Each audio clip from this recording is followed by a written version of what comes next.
Yeah.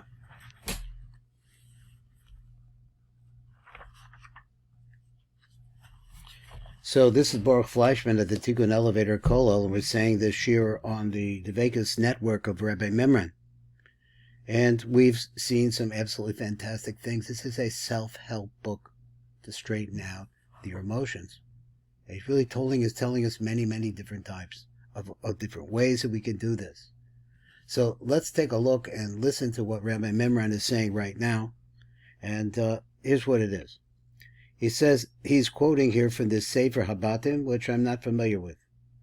The quote is like this: a person who is connected to Hashem. So let's say that you work on this and you find your moments. That person will be raised to understand his truth, that is Hashem's truth. He will understand what is the real truth of the situation in which he lives. There is no true reality like his reality. The truth lies with Hashem, and that's where we need to strive to reach. He says the best indicator of your level of consciousness is how you deal with life's challenges when they come, and they do come.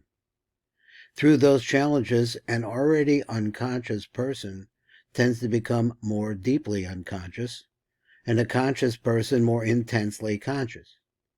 You can use a challenge to awaken you, or you can allow it to pull you into an even deeper sleep.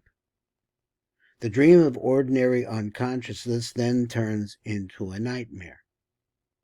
If you cannot become conscious of your thought controlling you, and he could have put in your emotions controlling you as well, even in normal circumstances, and when, such as when you're sitting alone in a room, let's say you're by yourself, so there's nobody out there, or you're in the woods, another place you're alone, or listening to someone, or somebody's just talking to you, and you're listening. Then if you're not able to look at your thoughts, then you certainly won't be able to stay conscious when something goes wrong. So you're not conscious while you're doing these things. You're not aware of what's going on with you. Or you are faced with difficult people. Let's say let people start arguing with you, or situations with loss where you're actually going to lose some money, or somebody's going to something that you don't like. Are you faced with difficult people with loss or the threat of loss? You will be taken over by a reaction. When that happens and you react to those threats in this way, you can be taken over by a reaction which ultimately is always some form of fear and pulled into deep unconsciousness.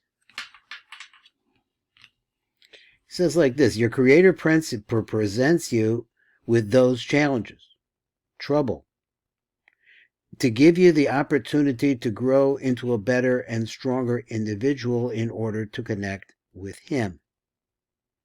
It is really only the only way in which you deal with these challenges that will show you and others where you are as far as your state of spiritual consciousness is concerned, and not how long you can sit with your eyes closed meditating or what visions you see. And I think I'd like to read this again, because I think it's the kernel of what you said, what he's saying. If you want to know whether or not you're trying to work on your thoughts and learn to look at them, the things that Rabbi Mimran says, you're trying it. But then you'll be able to test how well you're doing with this, because the ability to be able to be beyond your emotional mind is really the path to Ruach HaKodesh, connection with Hashem. So he says, your Creator presents you with these challenges to give you the opportunity to grow into a better and stronger individual in order to connect with Him. So He wants you to be there, but you have to be able to see beyond the emotion.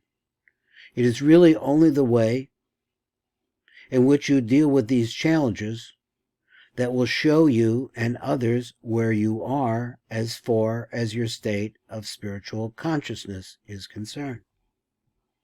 And not how long you can sit with your eyes closed meditating or visions you see. That's not what it is. So it is essential to bring more conscious awareness into your life in ordinary situations when everything is going relatively smoothly. In this way, you grow in soul power.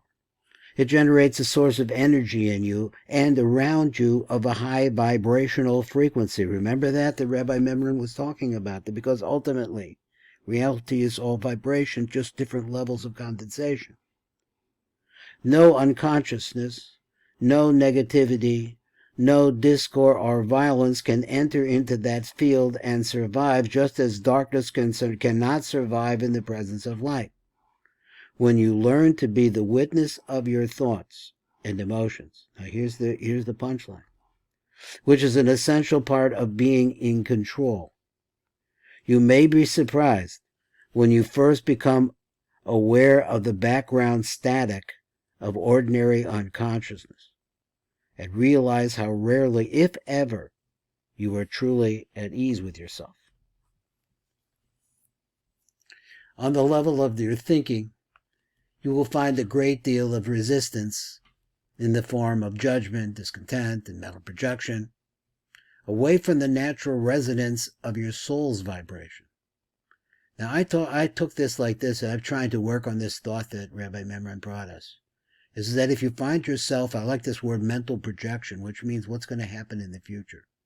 You could project backwards too, what happened in the past. Just keep going around and around on that circle, you could do that. So that's the kind of thought process that we have. He says on the emotional level, there will be an undercurrent of unease, tension, boredom, or nervousness. That's what we're like normally.